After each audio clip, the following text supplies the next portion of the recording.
جب سے کائنات بنی ہے اور کائنات میں بے شمار دنیائیں تخلیق ہوئی ہیں، ان تخلیقات میں جب ہم پیغمبروں کا وصف تلاش کرتے ہیں تو ہمیں یہ علم حاصل ہوتا ہے کہ پیغمبروں نے نوع انسانی کو اچھائی اور برائی کے تصورات سے آگاہ کیا ہے۔ جتنے بھی اعمال و حرکات ہیں اس میں تمام نوع انسانی مشترک ہے۔ ان اعمال میں اچھائی اور برائی کا تصور صرف نوع انسانی کو منتقل ہوا۔ جب ہم زمین پر موجود دوسری نوع کا تذکرہ کرتے ہیں تو ہر نوع دوسری نوع کے ساتھ باہم مشترک نظر آتی ہے۔ زندگی کے جتنے تقاضے ہیں، زندگی میں جتنے جذبات اور احساسات زندگی بنتے ہیں، وہ سب انسان کی طرح دوسری نوعوں میں بھی موجود ہیں۔ انسان اور حیوانات میں، انسان اور دوسری مخلوقات میں بنیادی فرق یہ ہے کہ انسان دوسری نوعوں کے مقابلے میں زیادہ عالم ہے، زیادہ علم رکھتا ہے،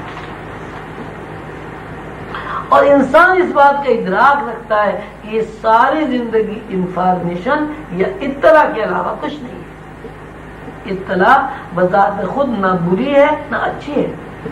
اطلاع میں معنی پہنانا اچھائی یا برائی ہے۔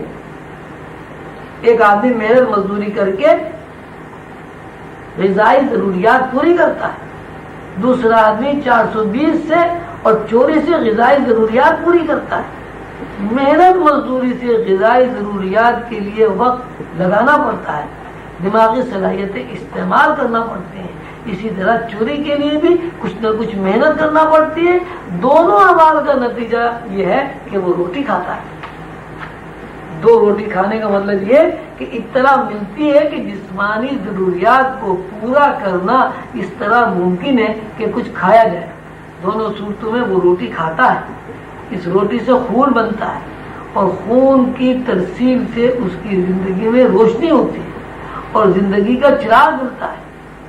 فرق یہ ہے کہ اطلاع میں معنی کس قسم کے پہنائے گئے۔ اگر معنی برائی کے تصورات کے پہنائے گئے تو اس کا ضمیر ملامت کرتا ہے، اور اگر اطلاع میں اچھائی کے معنی پہنائے گئے تو ضمیر مطمئن ہوتا ہے۔ اس کے برعکس نوع انسانی کے علاوہ دوسری کوئی مخلوق ضمیر سے واقف نہیں ہے۔ دوسری مخلوق نہیں جانتی کہ ضمیر کا مطمئن ہونا یا ضمیر کا ملامت کرنا کیا معنی رکھتا ہے۔ جب انسان اطلاعات میں معنی پہنا کر اپنی زندگی کا محاسبہ کرتا ہے تو زندگی کا محاسبہ اسے یا تو مطمئن کر دیتا ہے یا وہ بے چین ہو جاتا ہے۔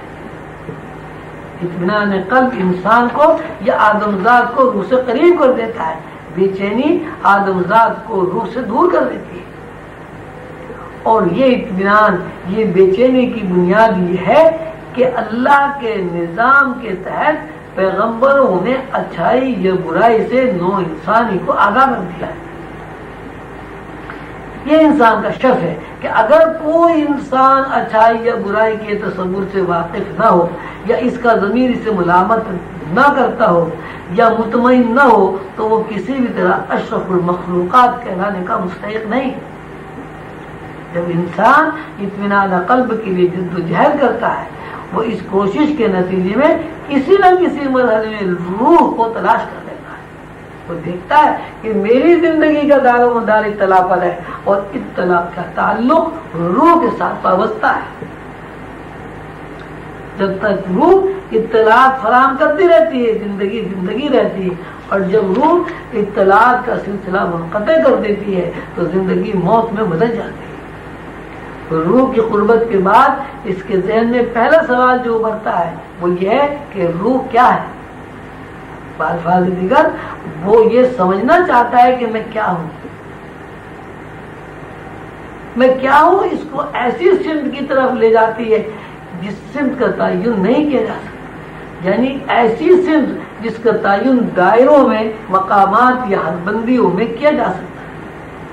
وہ ایسی سمت سے متعارف ہو جاتا ہے جو لاتنہائی ہے۔ یہی لاتنہائیت خالق ہے اور خود تنہائیت مخلوق ہے۔ تنہائیت جب لاتنہائیت کو تلاش کر کے اس کے ساتھ ہم رشتہ ہونا چاہتی ہے تو اس عمل کا نام روحانیت یا روحانی علوم ہے۔